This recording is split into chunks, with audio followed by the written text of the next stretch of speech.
difonis dengan pidana penjara selama 20 tahun.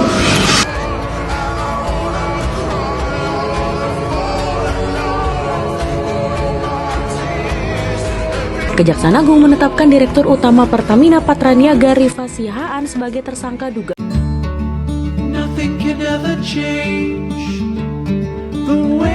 Indonesia adalah negeri yang kaya, dari sumber daya alam yang melimpah hingga potensi ekonomi yang tak terbatas.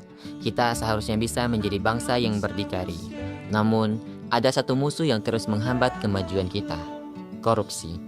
Seperti parasit, praktik korupsi menyedot kekayaan negara yang seharusnya digunakan untuk kesejahteraan rakyat. Tidak hanya merugikan secara ekonomi, korupsi juga mencederai nilai-nilai Pancasila, terutama keadilan sosial dan demokrasi yang sehat.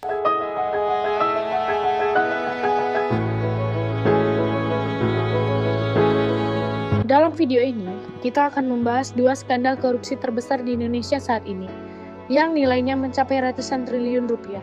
Korupsi yang terjadi di tubuh Pertamina, serta kejahatan finansial yang melibatkan Harvey Mois dalam pengelolaan Komunitas Timah menjadi cerminan bagaimana kepentingan pribadi bisa mengalahkan kepentingan rakyat.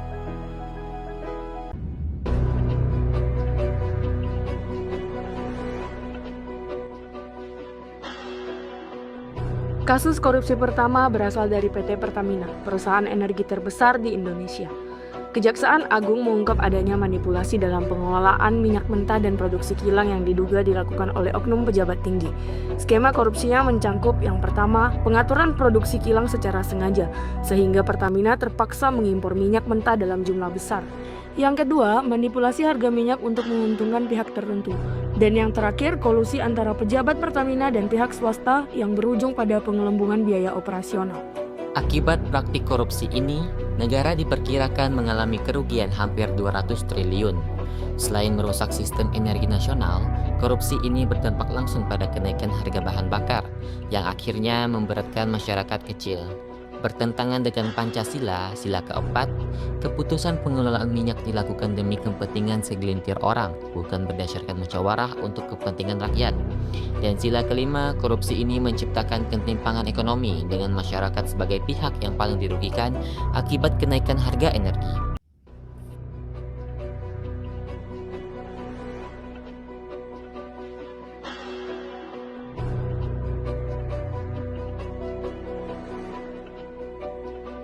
Kasus kedua melibatkan Harvey Mois, seorang pengusaha yang dikenal sebagai suami dari artis Sandra Dewi.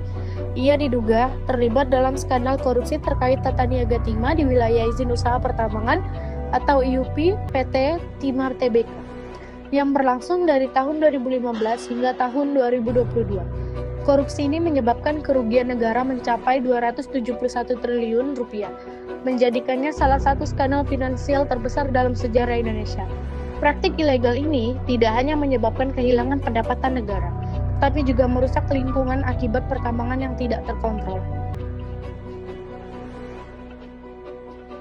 Harvey Mois awalnya dijatuhi hukuman 6,5 tahun penjara, tetapi dalam putusan kasasi Mahkamah Agung, hukumannya diperberat menjadi 20 tahun penjara.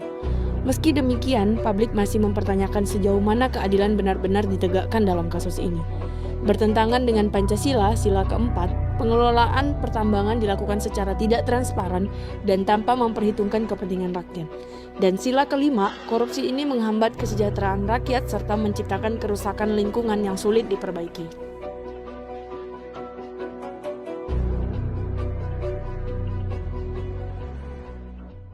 Dua kasus ini membuktikan bahwa korupsi bukan hanya tentang uang, tetapi juga tentang kejahatan terhadap bangsa.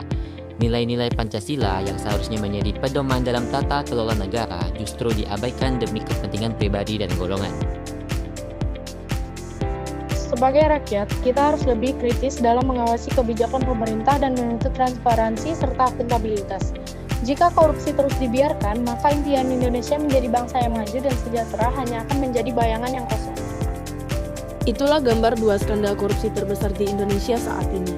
Korupsi di Pertamina dan kasus Harvey Mois adalah bukti nyata bahwa penyelewengan kekuasaan masih menjadi masalah utama di negeri ini. Sebagai warga negara, kita tidak boleh diam. Perubahan tidak akan datang dengan sendirinya, perlu pengawasan, sikap kritis, dan keberanian untuk menuntut keadilan. Jika kita ingin Indonesia bebas dari korupsi, maka suara kita harus terus menggema.